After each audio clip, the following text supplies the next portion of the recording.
নমস্কার বন্ধুরা, welcome to my channel. আজকে বানাবো পাঁচমিশালি শাক ভাজা। তো এইভাবে যদি শাক ভাজাটা বানানো হয় খেতে কিন্তু দারুণ টেস্টি হয়। এখানে আমি প্রথমেই চাঁপা লোটা শাক এখানে আমি তুলে নিচ্ছি। আমাদের এখানে কিন্তু এই শাকগুলোকে চাঁপা লোটা শাক বলে। তো প্রথমে এখানে এই শাকটাই তুলে নিচ্ছি। দেখুন কত সুন্দর হয়েছে, একেবারে টাটকা টাটকা শাক। এগুলো কিন্তু কোনো সার্ভিস ছাড়াই হয়েছে। তো এই শাক খেতে কিন্তু আরো বেশি ভালো হয়। তো এখানে তুলে নিচ্ছি কিছু লাউয়ের পাতা।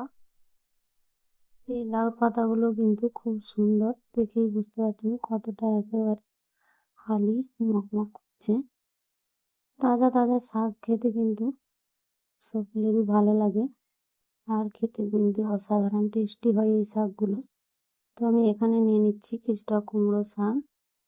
কুমড়ো পাতাগুলো আগে নরম নরম দেখে আমি এখানে নিয়ে নিচ্ছি।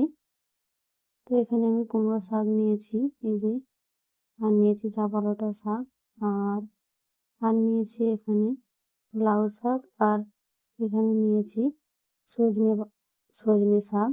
তো এই শাকগুলো সব ভালো করে বেছে ছোট ছোট করে একেবারে কেটে নেব। তো শাকগুলো ভালো করে বেছে কেটে নিয়েছি। এবারে এগুলোকে পরিষ্কার করে ধুয়ে নেব।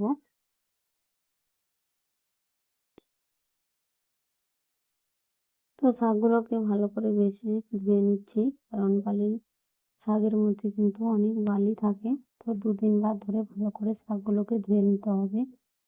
তো শাকগুলো ধুয়ে একেবারে কড়াই দিয়ে দিয়েছি। তো প্রথমেই এখানে আমার মা উনান জ্বেলে রেখেছিল, তো শাকটা তাই এনেই দিয়ে দিয়েছি, আর তোলা হয়নি। তো শাকটা দিয়ে ভালো করে আমি লবণ দিয়ে একটু মিশিয়ে নিয়ে ঢাকা দিয়ে 5 থেকে 6 মিনিট মতো শাকগুলো সিদ্ধ করে নিয়েছি, কারণ শাকগুলো অনেক নরম ছিল, আর সাথে সাথে শাক কিন্তু তাজা গাছ থেকে তোলা। তো তাই বেশ সিদ্ধ হতে কিন্তু একেবারেই টাইম লাগেনি। এবারে শাকগুলোকে আমি নামিয়ে নিচ্ছি।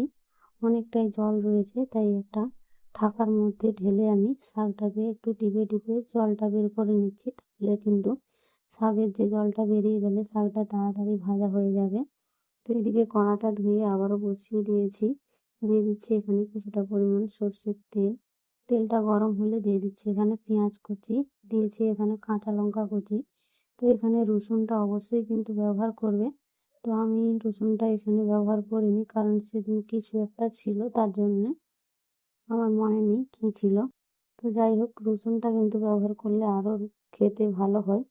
তো রসুনটা দেওয়া হয়নি এখানে। তো আমি পেঁয়াজ আর কাঁচা লঙ্কাটা ভালো করে ভেজে নিয়ে এখানে দিয়ে দিচ্ছি শাকগুলো। এবারে শাকগুলোকে দিয়ে অনবরত নাড়াচাড়া করব যতক্ষণ না জলটা শুকিয়ে যায়। তো জলটা শুকিয়ে গেছে, শাকটাও কিন্তু একেবারে সুন্দরভাবে ভাজা হয়ে গেছে। এবারে আমি এটাকে নামিয়ে নেব। এইভাবে যদি শাক ভাজা করা হয় খেতে কিন্তু অনেক টেস্টি হয়। একবারে এইভাবে খেয়ে দেখতে পারেন। তো আমি এখানে শাকটা নামিয়ে নিচ্ছি। আজকে শাকের রেসিপি যদি ভালো লাগে তো একটা লাইক দিয়ে দেবে, আর নতুন বন্ধু হয়ে থাকলে চ্যানেলটাকে সাবস্ক্রাইব করে আমার পাশে থাকবে। পারলে ভিডিওটা শেয়ার করে দেবেন।